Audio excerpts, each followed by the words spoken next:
So my kids have always liked looking at the knives that we call trick opening knives. Some of them are tricks and some of them are just interesting. I'll start with perhaps the newest one. It's not quite a trick opening. It's a CRKT, Columbia River Knife and Tool fillet knife, and I've always been interested in how this works. This blade guard folds up in there and then becomes the lock to keep the blade from folding. So it's a very sweet fillet knife. Hides itself.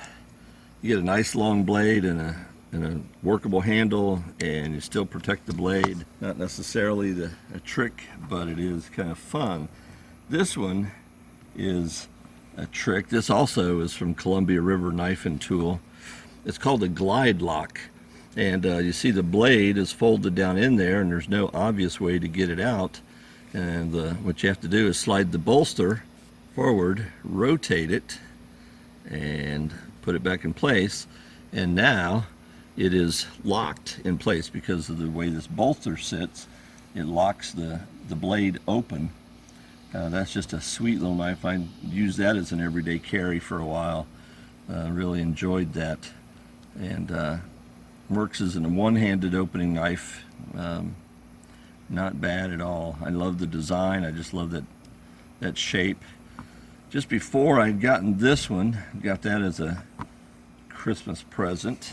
I probably requested it because nobody would know to give it to me otherwise. I had bought that fillet knife. This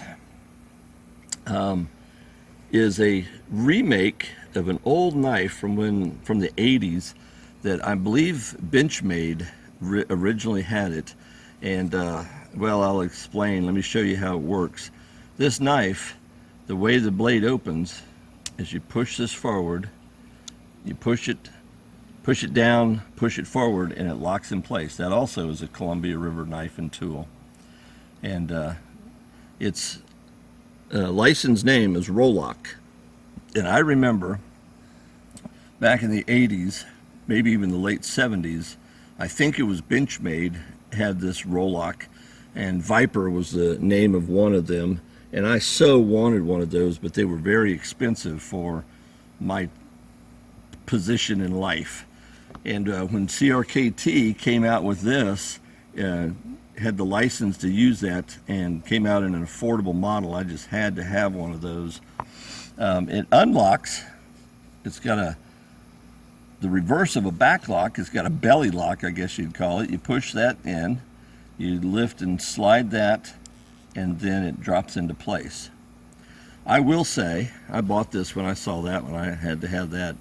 I will say that this can be a problem in your pocket because it's not really hard for this to do that. And once it does that, it's something. I carried that for a while, enjoyed that. I'm not real big on pocket clips at all, but you cannot remove this pocket clip without changing the integrity of this whole mechanism, and I decided not to do that. So I carried it for a while, enjoyed that. I love playing with it. Bought that several years ago. So going back, this would have been probably 20 years ago. An old boss of mine, somebody I worked with for all the years I was going through school, about 9 years total. One year at a Christmas party, he gives me this knife. And he says that he'd gone to a knife store and he asked the clerk for something that would be good for whittling. And I have to tell you that story because I don't see how this is a whittler.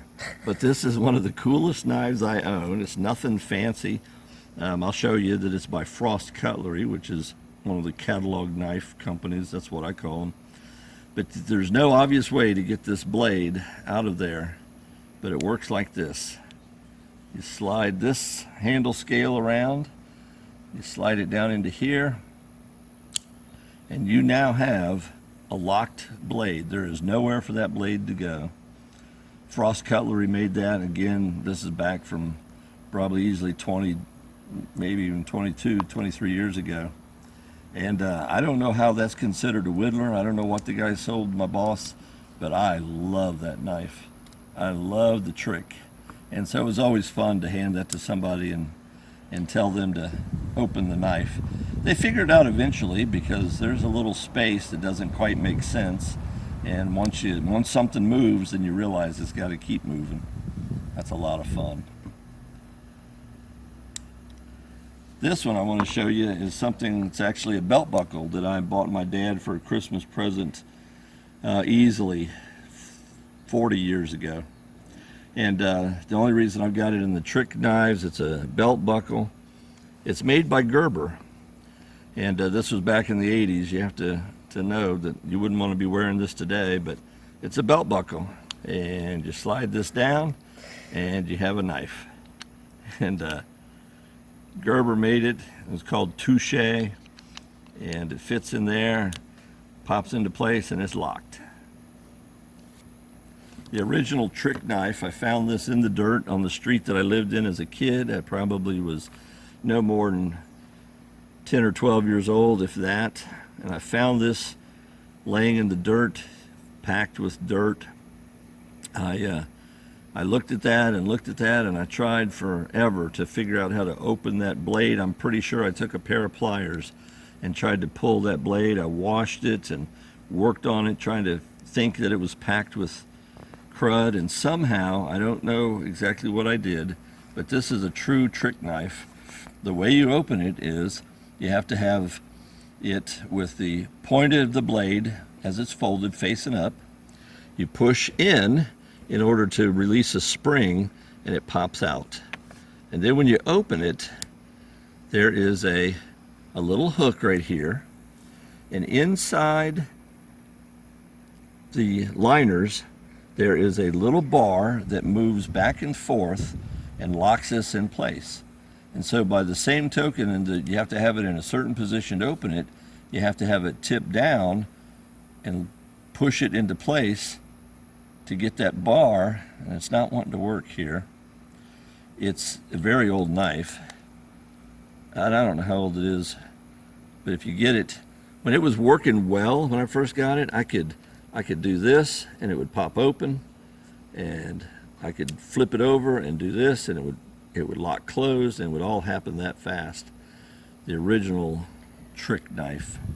So if you ever come across a knife that you can't open, think of all the different ways that it might need to happen.